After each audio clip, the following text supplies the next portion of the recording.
pautas do passado, o espírito se educa no tempo, compreender o que não compensa fazer mal ao outrem. A matéria não influencia o espírito para que este possa errar, ela não pensa nem fala. O campo material é obediente à alma que o comanda em todos os rumos. O idiota, tanto quanto o cretino, se encontra desarmonizado na sua estrutura mais íntima, e com isso o complexo físico toma as formas das suas violências. O que o espírito faz, ou deseja para os outros, age como que uma prece, pedindo às forças superiores que seja feito com ele mesmo. É, pois, a lei de justiça em plena ação no mundo de quem pensa erradamente. Nada é feito por acaso, nem os pequenos acontecimentos da vida, tudo tem uma razão de ser, fundamentada em Deus. O espírito que habita corpos desmantelados sofre uma punição, instituída por ele mesmo, por seus malfeitos do passado, corrigindo essa que o levar à meditação, deixando de usar no futuro seus dons para fazer o mal. Quando deparamos com alguém sofrendo no corpo essa corrigenda da lei, não esmoreçamos nem nos entristeçamos, pois, em se falando de Deus, ninguém sofre sem merecer. Não soframos por ele, nem nos desmanchemos na piedade que não traz entendimento algum, porém, façamos alguma coisa para amenizar seu constrangimento, no alívio das suas dores. Mesmo Jesus, na subida do Calvário, aceitou a ajuda do Cirineu. É o que devemos fazer quando encontrarmos um sofredor carregando uma cruz. Os órgãos têm certa influência sobre as faculdades do espírito, no entanto, os dons espirituais não decrescem com o impedimento da matéria. Esses dons pertencem ao espírito, e o espírito não regride, sempre avança. Quando se encontra um espírito fora do corpo com idiotia, não foi a matéria que lhe entorpeceu as faculdades espirituais, é, por vezes, reflexo dos seus erros no corpo espiritual. É como uma doença psicológica.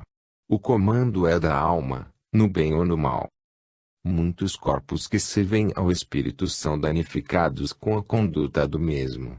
No entanto, o espírito em si é puro, carregando em seu coração espiritual todas as qualidades com as quais Deus achou conveniente dotá-lo, para que se processe a limpeza, a pureza de todos os corpos. Necessário se faz que transformemos os nossos sentimentos. O Cristo é o padrão que todos devemos seguir, para que não erremos os caminhos. A felicidade nos espera cheia de esperança, ao andarmos com Jesus no coração. O maior prêmio dos que trabalham dentro de si para melhorar, daqueles que fazem a caridade em todas as suas diversificações, dos que encontram no amor a sua própria razão de ser, é a tranquilidade imperturbável da consciência. Para tanto, devemos sentir e passar a viver os ensinamentos de Jesus Cristo. O impedimento da matéria, e as próprias leis humanas fogem de julgar um idiota nos casos de um crime. Sempre a lei manda-o para o tratamento necessário. A doutrina dos Espíritos, como sendo Jesus renovando e crescendo nos corações, oferece meios para que, no amanhã, venhamos renascer de novo em corpos que ofereçam meios mais livres para a filtragem de todas as nossas faculdades espirituais. Devemos aceitar desde agora as coisas mais convenientes, colocando, pelo coração, o Mestre ao nosso lado a nos dizer a verdade, pois essa verdade tem o poder de desabafar os nossos dons e educá-los para o serviço da luz. Capítulo 16, Livro dos Espíritos, questão 373. Qual é o mérito? O mérito do cretino e do idiota nesse estado de provações é o de ressarcir suas dívidas do passado. Aparentemente eles estão paralisados no progresso. No entanto, eles estão progredindo, ainda que lentamente, porque estão impulsionados pela força da lei. O esforço próprio se encontra cerceado, para assimilar as lições, na vigilância da justiça. Quando uma alma se encontra em reparo, como nesse caso, na fermentação dos seus valores, não quer dizer que parou no tempo e no espaço, nada para, tudo se move na dinâmica de Deus. É o processo de despertamento da luz interior para alcançar valores maiores. O mérito é muito grande quando um espírito recebe a dor em seus caminhos. É por ela que a alma conhece a libertação espiritual. Aparentemente, ela assombra quem sofre, porém no fundo, ela é a luz que nos faz entender o amor do Pai para com todos nós. A dor, nesse estado a que nos referimos, é uma expiação decorrente do abuso que fizeram das suas faculdades espirituais. São as reações das ações maléficas de uma ou várias vidas passadas. É a lei ajudando a correção.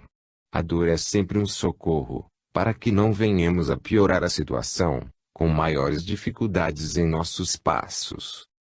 Cretinos e idiotas não podem, voluntariamente, fazer o bem nem o mal, mas estão em estado de maturidade, certamente a passos cansados. No entanto, estão rompendo as barreiras das dificuldades, para, no amanhã atingirem as luzes da liberdade. O Senhor se encontra sempre presente na movimentação consciencial de todas as criaturas, ajudando-as nas suas necessidades. Compete a cada um observar e agradecer essa ajuda de amor. Por vezes, o corpo de um idiota prende um gênio da ciência para mostrar-lhe a necessidade de moralizar-se. O estado de idiotismo ou cretinice prepara-lhe a consciência como que na estufa, de sorte a fazer-lhe compreender a necessidade de amar a Deus sobre todas as coisas e ao próximo como a si mesmo, coisas que não passaram pela sua mente quando se encontrava na violência, dirigindo instrumentos de morte. O gênio se torna um flagelo para a humanidade, quando se deixa escapar dos retos caminhos ou não se interessa pela moralidade, nos moldes ensinados por Jesus Cristo. O mais acertado é o equilíbrio entre as duas forças, amor e ciência, duas asas necessárias para um voo proveitoso e divino. A doutrina dos Espíritos nos ensina o cultivo da moral evangélica como alimento da alma e estabilidade de todos os corpos que ela possui. A moral harmoniza a vida, e a vida harmonizada deixa a luz desabrochar nas entranhas da consciência. Para se livrar dos caminhos agressivos do mal, é necessário fazer o bem. Se as dificuldades aumentarem os caminhos, preciso é que se esforce para melhorar, porque todo trabalhador é digno do seu salário. Deus nunca se esquece dos seus filhos, principalmente daqueles que se esforçam para crescer ante a sua luz. Capítulo 17, Livro dos Espíritos, questão 374. Na condição de liberdade.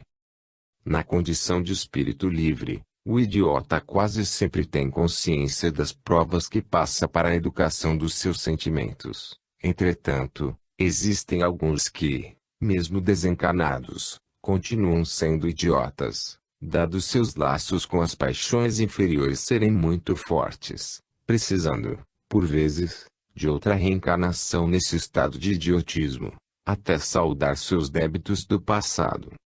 A condição de liberdade, nesse caso, não quer dizer que ele se encontra livre dos seus compromissos, e o fardo continua sendo pesado. O idiotismo e o cretinismo são cadeias difíceis de desatar, somente o tempo pode livrá-lo das peias que prende o espírito a um corpo defeituoso. A matéria é como uma esponja, encharcando-se no magnetismo deletério de vibrações negativas, com os quais se encontram carregados muitos corpos espirituais da alma. Muitos dos espíritos, que foram na Terra grandes intelectuais, encontram-se inconscientes na erraticidade, por vezes nas sombras do umbral, por terem usado mal suas faculdades e, quando voltam ao planeta, trazem no seu mundo vibratório deficiências que passaram para o corpo físico, dificultando, assim, o trabalho em harmonia dos seus órgãos materiais. Para que a harmonia se instale em todos os corpos, voltando o espírito à paz de consciência, necessário se faz que tenham pensamento reto, palavra reta e reta a vida. A vida não lhes pede que façam tudo isso de um dia para outro, mas que comecem o autoaperfeiçoamento, sem esmorecerem quando depararem com os obstáculos. Que todos nós, quando na condição de espíritos livres, Não nos esqueçamos do amor sobre todas as coisas àquele que nos criou, e ao próximo como a nós mesmos. Assim, quando tomarmos novo corpo, essas ideias que se aflorarão com urgência, pedindo socorro à vontade e os benfeitores espirituais, na condição de doentes que querem se curar pelos processos que sejam mais úteis aos corações ainda inundados pelas paixões terrenas. O estado mental do idiota livre da matéria pode ser quase perfeito. No entanto, a sua consciência, se ela ainda não resgatou todo o seu passado, torna-se um tribunal, onde está sempre sendo julgado pelo seu passado delituoso. Pelas sementes que plantamos, cabe-nos a responsabilidade da colheita. Ninguém ilude a Deus, nem a si mesmo.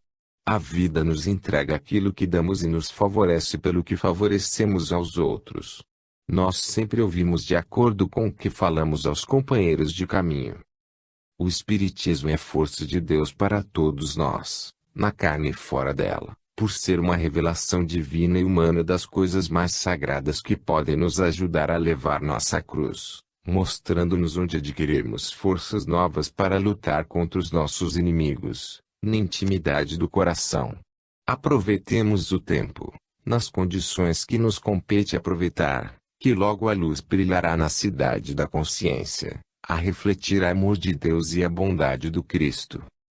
Os idiotas e cretinos não são por acaso, que não existe, estão em um processo de educação, para que sua sabedoria não seja vã, diante da sabedoria do Criador. Capítulo 18, Livro dos Espíritos, questão 375, a loucura. O pensamento tem uma grande função no espírito, a de despertar, nas entranhas da alma, as qualidades espirituais em forma de talentos de luz, onde Deus depositou todo o seu amor. O pensamento, em seus fundamentos, vem de Deus como força divina, de modo que o ser humano, ou mesmo o espírito livre, plasme nele o que ele, espírito, é, na conjuntura que a escala a qual atingiu oferece.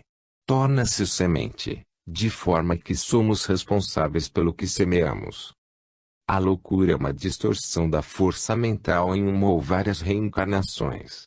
Ela não tem o poder de desequilibrar o espírito, que é toda harmonia, por ter saído da harmonia superior, mas causa-lhe impressões, como que condicionamento das ideias que o próprio espírito formula. As ideias são filhas de quem as faz, só que não tem o poder de desarmonizar as fibras mais íntimas da alma. São como sugestões que levam ao desequilíbrio alguns corpos que servem ao espírito como veste, e formam um clima de perturbação onde vive a alma. Estamos tentando dizer que a obra de Deus é perfeita. A razão pura nos diz que de mãos perfeitas não pode nascer imperfeição. O espírito foi criado simples e ignorante, porém, com todos os recursos de se tornar um pequeno sul diante da criação. É neste sentido que quase sempre trocamos a palavra evolução por despertamento dos dons da alma. O espírito, ao receber um corpo, se traz alguma deficiência, sofre um empecilho, de modo que suas faculdades sejam reduzidas ou mesmo paralisadas. Ele não perde os seus dons, que são imperturbáveis na sua moradia de origem. Se uma pessoa perde a vista, o dom de enxergar fica suspenso enquanto os olhos não lhes deem esses meios livres de observar o ambiente material. Assim acontece com os ouvidos, a palavra, etc. A loucura é um estado patológico deficiente. O cérebro em decadência não pode dar ao espírito condições normais de expressar com serenidade a sua inteligência. No entanto, nos diz o Livro dos Espíritos que, em muitos casos, o espírito livre mantém-se louco por causa da sequência de ideias desorganizadas que repetiu durante a existência toda. É, pois, o condicionamento de pensamentos inferiores, da violência, que criaram ambiente no espírito sem violentar, definitivamente, a sua intimidade. Também pode o espírito reencarnar e dar continuidade à sua loucura que, nesse caso, será puramente psicológica, visto que o cérebro físico mostra a deficiência. São casos registrados pela própria ciência em alguns livros espíritas. Em todas as manifestações dessas doenças o desorganizado é sempre o corpo, mas é bom que se compreenda que esse corpo tem certa influência na mente viva da alma, impressionando-a a ponto de mostrar enfermidades imaginárias. Essas são de fácil cura, principalmente pela doutrina dos espíritos, que fornece meios de limpeza dessas ideias chamadas fixas, em profunda sintonia com o Criador delas. O passe e a água fluidificada, as leituras elevadas, e mesmo a conversação com irmãos de elevada postura espiritual, são meios de tratamentos de todas as enfermidades. De qualquer maneira, a loucura é uma provação dolorosa. Entre mentes, ninguém foi criado louco. Isso são consequências de caminhos agitados tomados pela alma na sua ignorância, com menosprezo pelas leis de Deus. Sofremos por ignorar, e sofremos mais por conhecermos os caminhos da luz e escolhemos os das trevas. De qualquer modo, somos mais ou menos conscientes da vontade de Deus em nós. Todas as consciências são celeiros de luz dentro das almas. Quando o espírito se libertar de todas as impressões materiais, de todas as paixões da terra, ele estará se aproximando da verdade, passando a vivê-la, tornar-se-á livre. Capítulo 19, Livro dos Espíritos, questão 376, Loucura e Suicídio. Em alguns casos a loucura realmente leva a criatura ao suicídio. Deve-se ter em conta os caminhos tomados por ela no passado. Se usou suas faculdades para o incentivo à loucura dos outros, certamente que as reações do que fez dos seus dons refletirá em seu caminho e aí vem a vestir novo corpo deficiente, acabando por tirar a sua própria vida física. É o tribunal da consciência em chamas que pede reparos e a alma, na aflição, pensa que, em se matando, estará livre das distorções que fez nos caminhos alheios. O caso de Judas Iscariotes foi um deles. As moedas queimaram-lhe as mãos e ele achou que encontraria no suicídio a paz que deveria buscar, acompanhando o Mestre, mas o tempo fê-lo reparar seu desrespeito à vida em muitas reencarnações, e hoje se encontra na serenidade de Deus, trabalhando em favor da humanidade, para que essa compreenda o valor dos gestos do Cristo, da palavra e do mesmo silêncio do Divino Senhor. A cabeça de um louco é um mundo de deduções constantes, e ele tem momentos de reflexões sadias, dentro das quais mistura o passado com o presente e busca, por vezes, o futuro. Nessa desordem mental ele se sente constrangido e faz todos os esforços, na sua limitação, para sair da opressão, e às vezes tomam caminhos que pioram a situação. Ainda existem os que expõem sua loucura com a aparência de serenidade, e desculpas de que estão defendendo a pátria, a terra que lhes serviu de berço, etc. A ideia de defesa transforma-se em orgulho e egoísmo, estragando vidas e destruindo possibilidades de os outros crescerem e se amarem. Despeja-se o inflamável do ódio, e risca-se o fósforo da violência. Esses são os maiores loucos da história, os fazedores de guerras.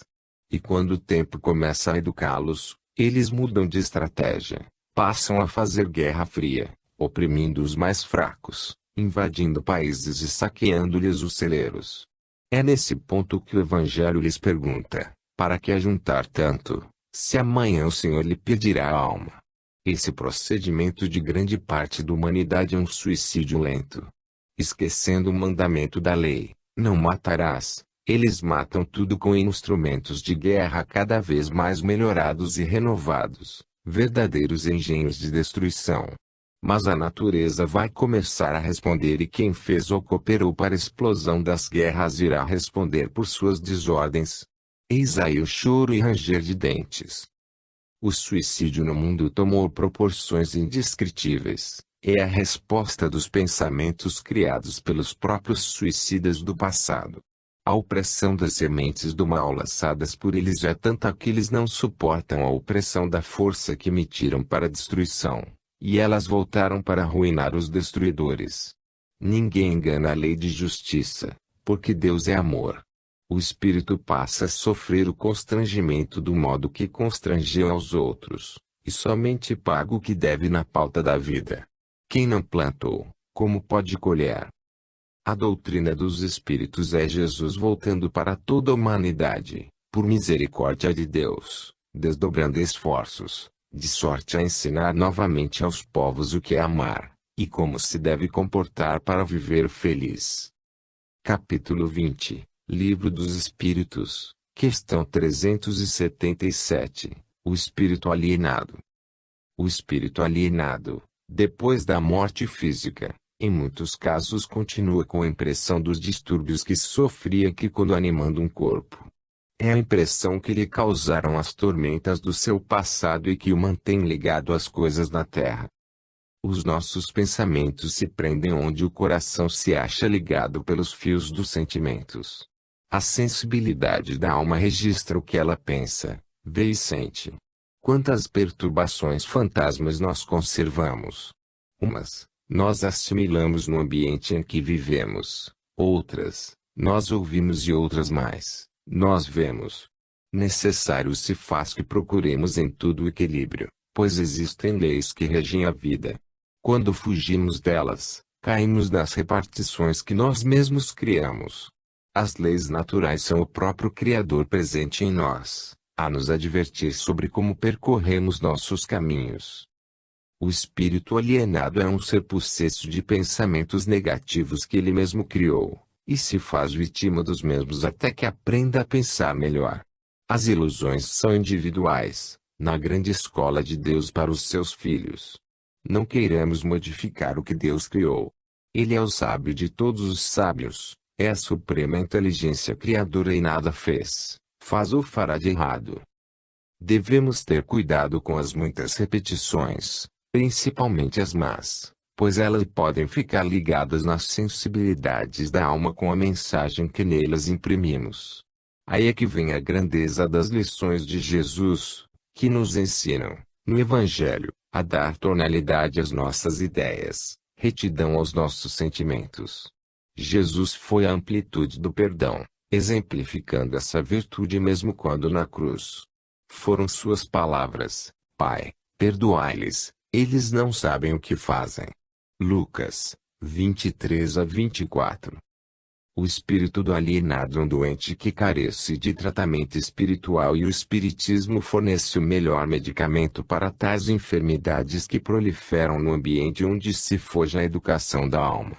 Entremos nos festivais das virtudes e comecemos pela alegria pura, deixemos que ela invada o nosso coração, irradiando-se para os corações dos outros, de modo que possa transmutar a fé e a esperança.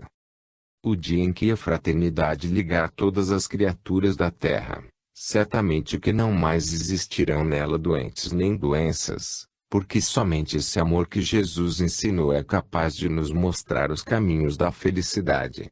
Basta fazer a nossa parte para andarmos com Ele. Podemos fazer alguma coisa por nós mesmos, em se falando do mundo espiritual, mesmo aqui na terra. Pois é pisando nela que sentimos todos os sentimentos, todos os obstáculos a vencer. É o chamado para as lutas que devemos travar de nós mesmos, contra o orgulho e o egoísmo, fantasmas monstruosos. Já disse a Lures que o maior vencedor é aquele que a si mesmo vence. Essa é uma verdade. Quem deseja vencer os outros está perdendo tempo e capacidade de lutar consigo mesmo. O espírito do alienado se ressente do desarranjo das suas faculdades quando do outro lado da vida, mas, pela impressão que leva, e o tempo que demora nesse estado, persiste no estado enquanto ele pensa nos seus desarranjos. A mente é força poderosa. Disse o Cristo: onde está o seu tesouro, aí está o seu coração. Mateus 6,21. Se fixamos a mente em determinado pensamento, ele se torna fixo e passamos a viver a sua influência. O magnetismo pode magnetizar a si mesmo. É bom que saibamos selecionar o que ouvir e pensar, o que se ler e meditar para que não venhamos a sofrer as consequências do mal que guardamos nas fibras do próprio mundo íntimo. Capítulo 21, Livro dos Espíritos, Questão 378. Recordação. O espírito sofre influência da matéria na recordação do tempo em que esteve reencarnado em processo de loucura, e esse estado da alma deixa na consciência a impressão de toda a perturbação do cérebro em desequilíbrio. Não há perpetuidade de loucura, nem de penas, como se diz em outras religiões. Todos os processos de provações, quando a alma se encontra encarnada, se refletem em vários dos seus corpos espirituais, sem o que o espírito não se educa. Todas as lições que recebemos do bem em forma aparente do mal se ambientam nos corpos sutis que usamos, com um objetivo que muitas vezes escapa à nossa observação. O Evangelho é uma mensagem de Deus às criaturas, de serenidade e de amor, capaz de limpar as vibrações pesadas que nós mesmos acumulamos na consciência, em muitas vidas sucessivas. Não há somente um esquema de despertamento espiritual. Para os espíritos, são inúmeros os processos de ascensão da alma.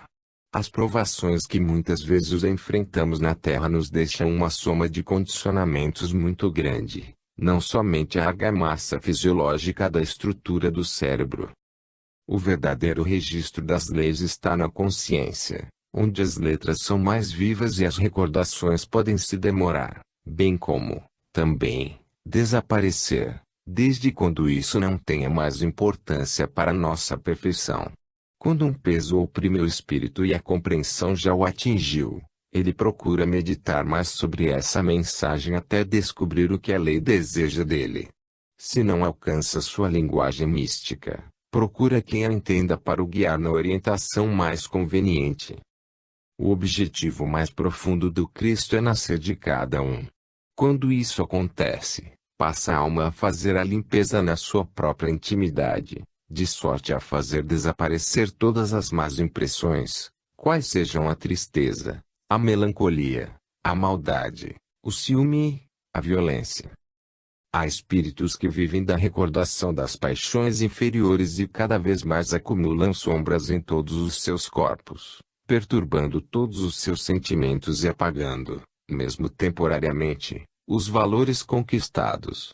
O umbral vive cheio dessas almas que dormem na inconsciência, pela lembrança do que fizeram de mal, no acúmulo de vidas indesejadas. Existem os loucos da erraticidade, no entanto, essas almas estão presas nas teias mentais que elas mesmas criaram. São amarras muito mais fortes que as cordas do mundo e a própria caridade que nasce do amor não nos deixa auxiliá-las de modo a libertá-las dessas prisões, mas, a fraternidade que nos cobre a todos, provinda do coração do Cristo, nos ensinou a ajudá-las a carregar suas cruzes, favorecendo o despertamento do amor em seus corações por variados processos que a caridade legítima inspira. Os hospitais e os remédios, enfim, a doutrina espírita, com o passe e a água fluidificada, os livros e as conversações evangélicas são a misericórdia em plena função da benevolência, não tirando as lições de urgência para o espírito, mas permanecendo como presença de Deus para todos os sofredores. O cérebro físico tem suas reações no espírito mesmo depois da morte, para que os avisos sejam recordados, e para quem recorda, renovar suas intenções no bem que nunca morre. O condicionamento é a lei em todos os campos da vida, tanto na terra quanto no mundo espiritual. O melhor processo de descondicionamento do mal em nós é Jesus nas suas atividades permanentes, no seu evangelho e na reviviscência da sua doutrina através da doutrina dos espíritos. Seguindo Cristo, passamos a recordar somente a luz, por esquecer completamente as trevas. Capítulo 22, Livro dos Espíritos, questão 379, a infância. A infância não é sinônimo de primitivismo, o espírito não se manifesta com mais desembaraço devido às funções orgânicas não se encontrarem funcionando em plenitude. Os órgãos estão se formando como verdadeiros instrumentos para a alma que ali já se encontra presa por laços espirituais e o espírito é tolhido pelo ambiente e pelo campo de carne em reajuste. Em tudo temos de esperar, essa é a lei. No caso da criança esperemos que ela cresça, dando ao espírito condições de se manifestar mais livremente. Essa liberdade começa aos 7 anos, expande-se aos 14 e consolida-se aos 21. Aí o homem está em condições de responder por ele mesmo, com todos os encantos e desencantos que trouxe consigo. Quanto à evolução da criança, ela pode até ser mais evoluída do que o adulto, como, igualmente, pode ser bem mais atrasada do que os próprios pais com quem se encontra estagiando como filho, dependendo do grau a que pertence. Não importa o tamanho ou a idade, ali se encontra um espírito evoluído ou atrasado. O dever dos pais, do mestre e das autoridades constituídas é investir nas crianças de todas as idades, primeiramente na educação das mesmas e depois nas instruções desses pequeninos que muito prometem para o porvir. A infância apresenta grande sensibilidade, de modo a receber as impressões dos homens e do mundo, de todos os sistemas de comunicações com mais intensidade. Eles, de certo modo, vão ser no futuro de acordo com o que lhes for oferecido pela sociedade. Os seus órgãos ainda imperfeitos impedem-os de manifestar o que realmente são e que manifestarão quando adultos. Nesse intervalo de descanso, é bom que chegue aos seus sentidos toda a mensagem de segurança e educação, para que o saber na sua maturidade não os desvie do sentimento de amor. A criança pode ser muito mais evoluída do que o adulto se mais progrediu. Podemos levar Jesus na sua infância. Ele passou pela fase, e é o governador do planeta. Os futuros dirigentes das nações são as crianças de hoje. Se queremos as nações ordeiras, necessário se faz que cuidemos bem das crianças que nos cercam. Elas, certamente, nascem destinadas ao trabalho de direção pelos quais se empenharão nessa espinhosa missão, mas precisam encontrar nos lares o ambiente nascido do amor, do perdão e da tolerância que corresponda às suas necessidades mais urgentes. O maior investimento para as crianças dos nossos caminhos é o exemplo de vida reta para eles. O exemplo é o alimento para que os que andam conosco e, quando usarmos a boda para alguma instrução, é bom que antes do verbo venha a vivência. Quem fala e não vive desconhece na sua estrutura mais íntima o amor. O sopro do vento é muito agradável, mas somente renova o ar quando não traz consigo a poluição. A água mata a sede, mas somente quando não conduz elementos corrosivos. Disse o Cristo a Paulo: fale e não te cales, por ser a palavra de Paulo um sopro divino e um repasto harmonioso para as criaturas. Façamos com o nosso verbo o mesmo que fizeram os discípulos de Jesus, transformando-o em força de esperança e fonte eterna do amor. Capítulo 23, Livro dos Espíritos, questão 380, o pensamento da criança. O raciocínio nos diz que o espírito envolvido em um corpo de criança não pode pensar qual adulto. Os órgãos não oferecem campo de ação para sua manifestação mais livre. As suas faculdades são tolhidas pelos órgãos em desenvolvimento e somente com o tempo eles vão se afirmando, de modo que os canais de comunicações estejam sem impedimentos para as mensagens que o espírito veio trazer ao mundo. É qual a massa em fermentação. O cérebro da criança não oferece mais do que as próprias criancinhas. No entanto, como em todos os casos, existe exceção, e de vez em quando aparecem crianças prodígios que, com pouca idade, já operam como adultos e até como sábios. Existem crianças médiuns, que transmitem para os homens as ideias dos benfeitores que controlam suas faculdades em serviço do fenômeno, de modo que a ciência possa estudar os fatos. E a mesma coisa que perguntar por que uma árvore, antes do seu crescimento adequado à profusão de frutos, não dá antes esses frutos, ou porque um animal de poucos meses não faz o trabalho de um animal adulto. Tudo há de se esperar certo tempo para que surja a maturidade. Antes que asse o pão, é preciso que fermente a massa, descansando os ingredientes. A lei é a mesma em toda a criação. A criança, enquanto na formação do seu corpo, descansa por um grande período, para depois manifestar seus pendores, cumprindo a sua missão na Terra.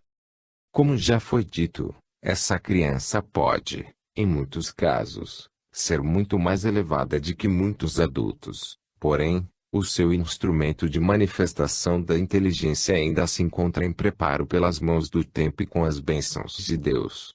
A responsabilidade dos pais, dos professores e governo é muita, porque os canais de comunicação que levam à criança a verdade, como estímulos, pode gravar nas telas da sua consciência o que se fala, o que se escreve e o que se vive, com responsabilidade do que fala, escreve e vive. O espírito no estado infantil não pensa qual adulto, mas tem o poder de registrar tal qual esse, ou, ainda melhor, de acordo com as suas sensibilidades espirituais. Nossa responsabilidade diante das crianças que cruzam os nossos caminhos é imensa e não podemos desdenhar os compromissos mediante as necessidades dos pequeninos em corpos, que, às vezes, são grandes em espírito. Quando o tempo está nublado, isso impede que a luz do sol chegue à terra na sua pureza. Entretanto, tão logo desaparecem as brumas, o sol volta a brilhar. A criança pode não raciocinar igual aos adultos, não falar qual esses, porém ela tem poderes, de forma a plasmar tudo com mais nitidez que os próprios homens amadurecidos. A criança não é libertada da confusão de uma vez. Isso acontece gradativamente, pois a lei nos ensina que a natureza não é violenta. A sua marcha se move na ponderação, para dar mais segurança aos dons espirituais. A criança, certamente, é o homem de amanhã, se esperarmos com paciência o seu crescimento. Eis porque devemos investir com os nossos recursos na infância, se queremos um mundo melhor.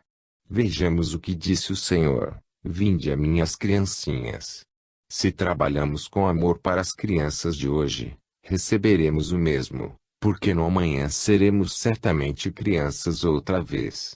Tudo que semeamos, colhemos. Capítulo 24, Livro dos Espíritos, questão 381, a criança depois da morte.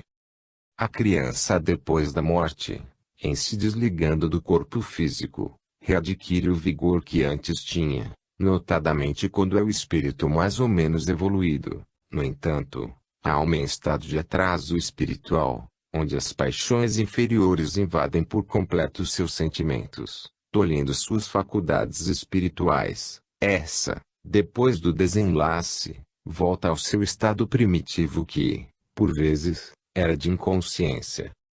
Tudo depende da evolução do espírito. É falando da grandeza da alma que já despertou para a vida espiritual, que nos curvamos ante Jesus, que pelo seu amor à humanidade desceu de planos que desconhecemos para traçar para todos nós roteiros onde sentimos a esperança e adquirimos a certeza da felicidade. O Evangelho veio nos acordar do sono milenar e a consciência nos fazer viver na plenitude do amor. A criança, quando ligada ao fardo que lhe serve de instrumento no mundo material, apaga de certa forma sua consciência, de modo a não poder manifestar no corpo as suas qualidades espirituais. Somente com o crescimento do corpo, os outros corpos espirituais vão filtrando seus impulsos e a mente expressando o que o espírito é, mostrando sua brandura, se a possui, ou a inquietação que lhe traz dos próprios desequilíbrios.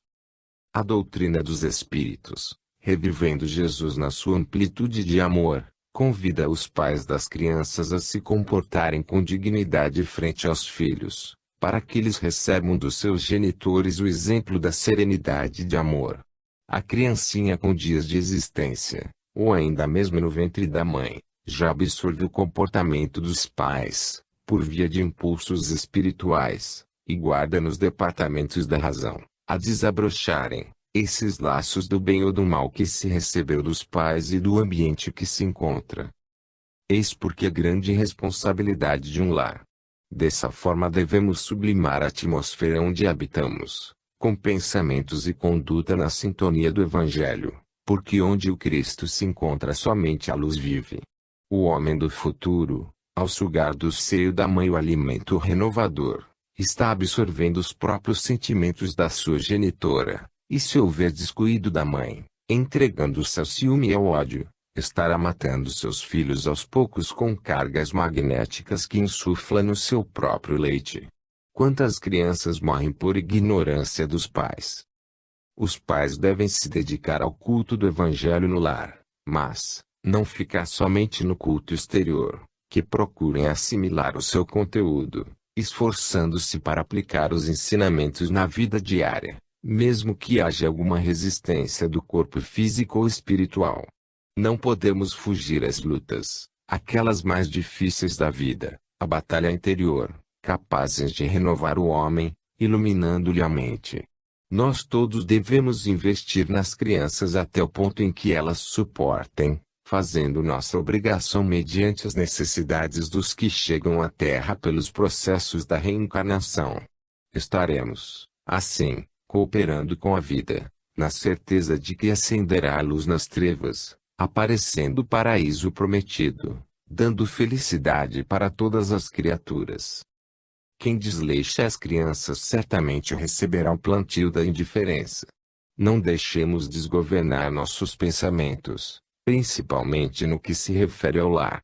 Não deixemos que o nosso verbo tome outra direção que não seja a da palavra de Jesus, e que nossos passos não se esqueçam de seguir os passos do Mestre dos Mestres, porque nessa comunhão com o bem, seremos uma semente permanente do amor com Deus e de paz com o Cristo. Não esqueçamos a criança, quando essa estiver em nossos braços.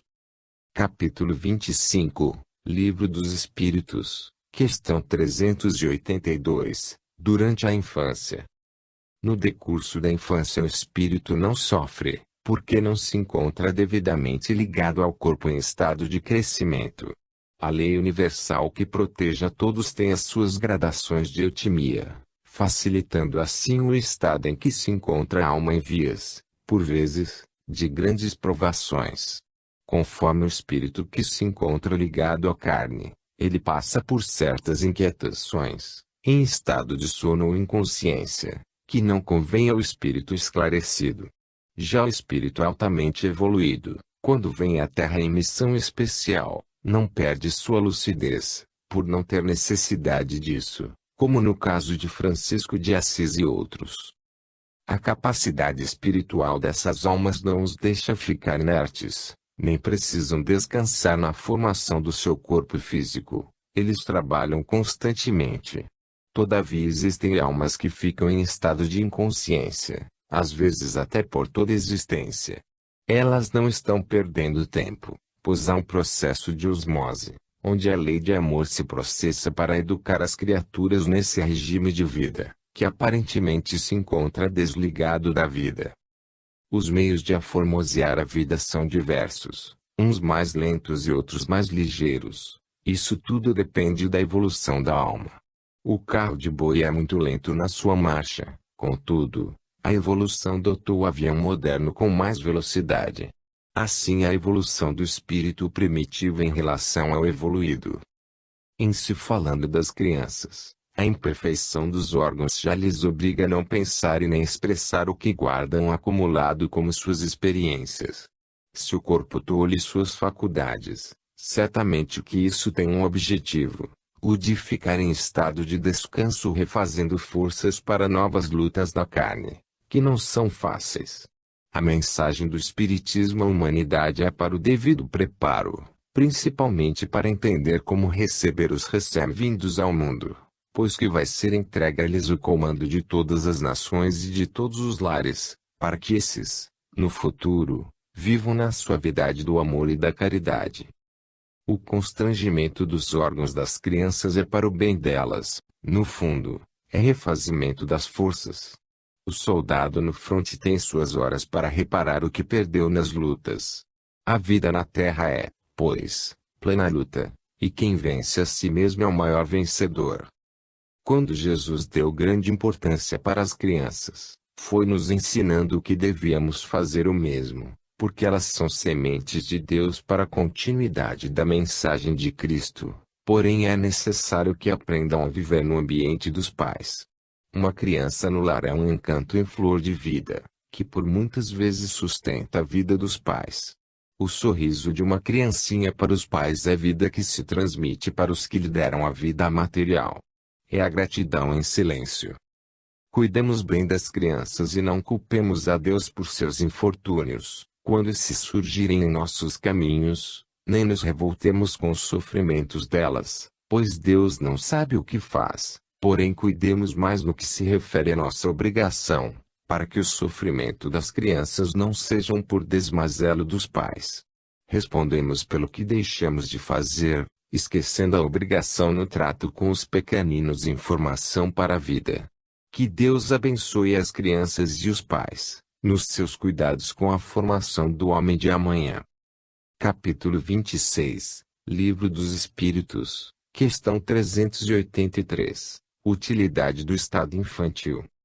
A utilidade de o espírito passar pelo estado da infância é de sensibilizar a alma para receber na sua formação as suas lições que seus pais possam lhe dar, assim como a própria vida, em decorrência do seu crescimento na sociedade.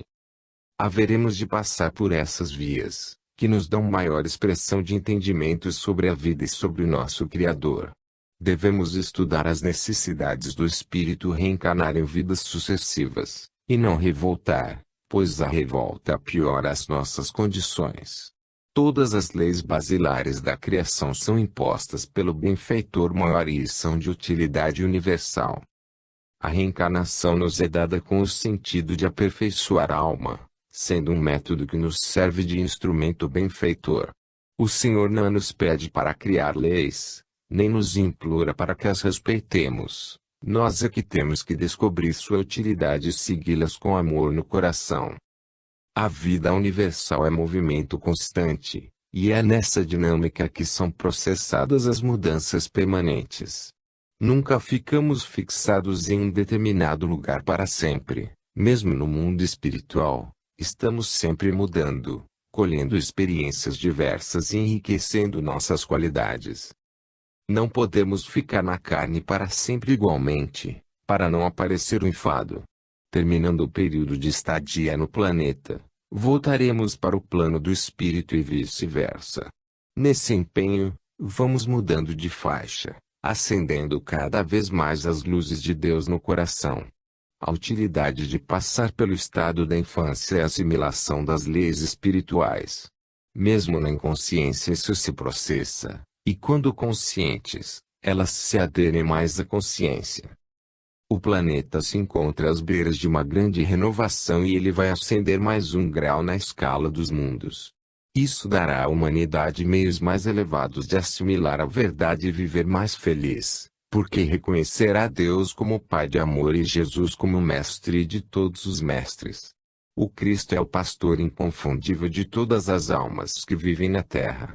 Podemos entender que, por estarmos todos nós ainda em estado de infância, buscando ser adultos em espírito, é que Cristo, por amor a nós, veio à terra e cuida com tanto zelo de toda a humanidade. O nosso crescimento está em Cristo, ele deve ser o clima do nosso bem-estar. Mais uma vez chamamos a atenção dos pais das crianças para que aprimorem a educação dos seus filhos, esquecendo a violência e praticando o amor em todas as suas elevadas posições de caridade.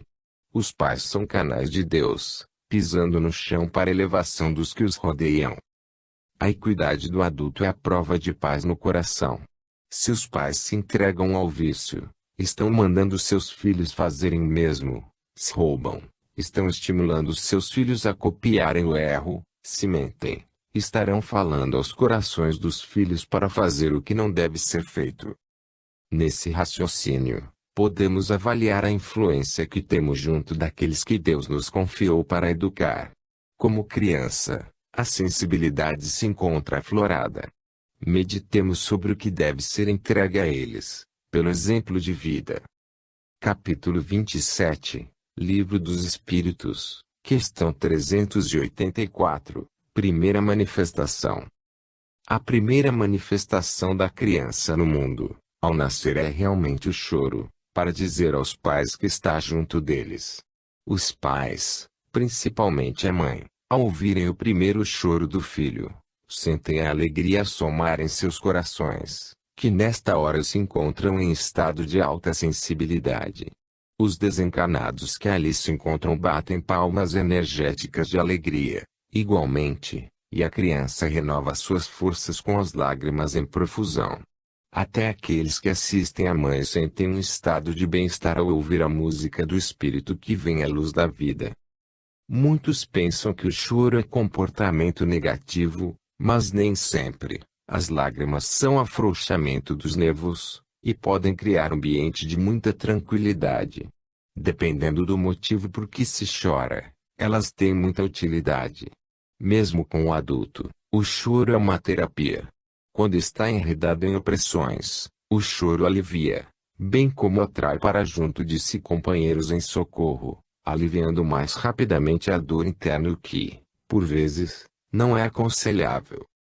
Inutilidade que impõe o corpo. Quando a criança chora pela primeira vez, os órgãos que está recebendo são também testados, como faz quem no mundo instala uma rede de microfones para uma festa.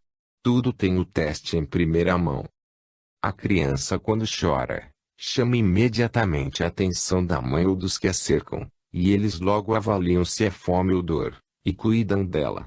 Como a sabedoria de Deus é grandiosa! O choro do bebê é um recurso de linguagem da criancinha, e a mãe é hábil na interpretação do que ela deseja. A linguagem dos homens é que é de difícil entendimento. Quanto mais sabe a criatura, menos ela conversa, e quando fala, expõe o certo com suavidade, fazendo com que todos entendam sua fala de luz. Os seus sentimentos criam imagens que aquele que os ouve assimila com facilidade.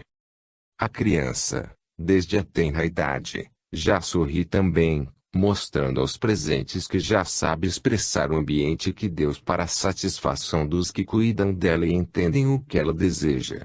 É um absorvente dos pensamentos, bem como dos sentimentos espirituais maternos, no ambiente em que vive. Por isso, é preciso conversar com suavidade com a criancinha. Ela tem necessidade de ouvir a mãe, mais do que o próprio alimento, e se não ouvir as palavras de carinho, pode atrofiar e até morrer de constrangimento. A criança chora, estimulando a mãe, o pai e os que cercam para ouvi-la.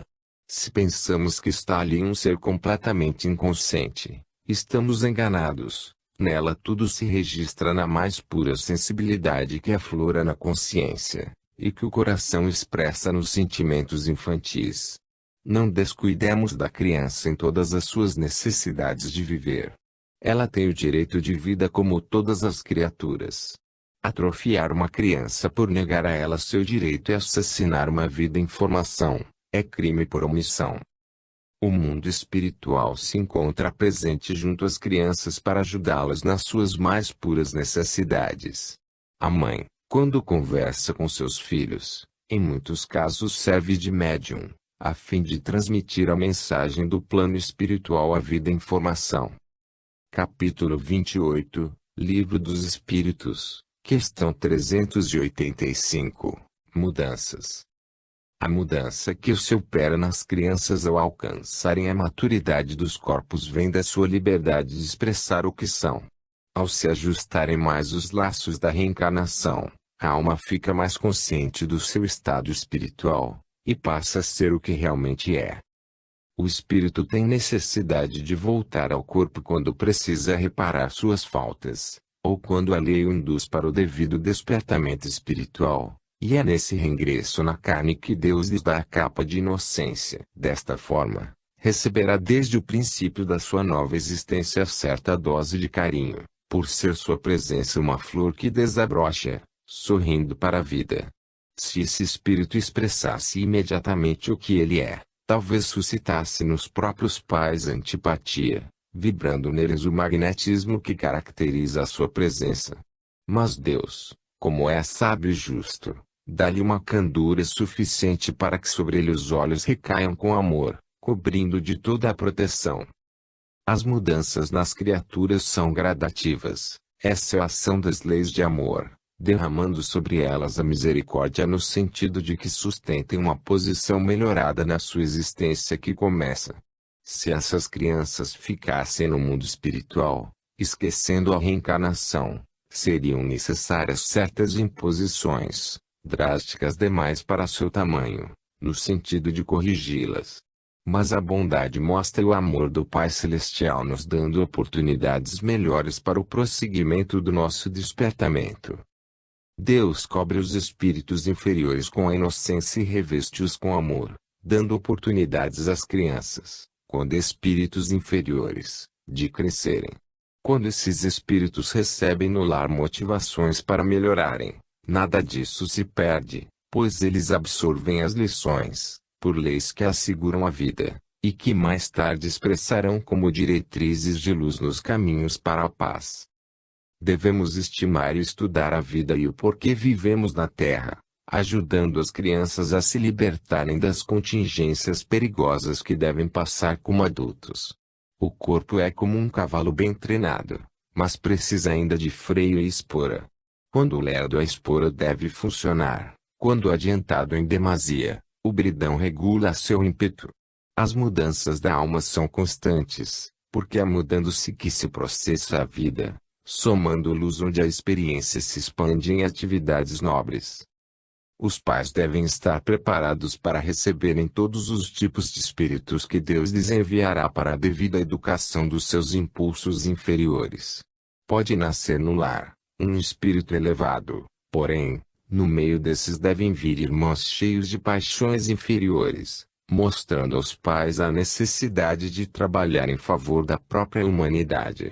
Quem educa bem o seu filho, colabora para a paz dos que lhes cercam, para seus pais e para o mundo inteiro. Os pais devem pensar que foram crianças também, e se não foram bem educados é motivo maior para educar seus filhos.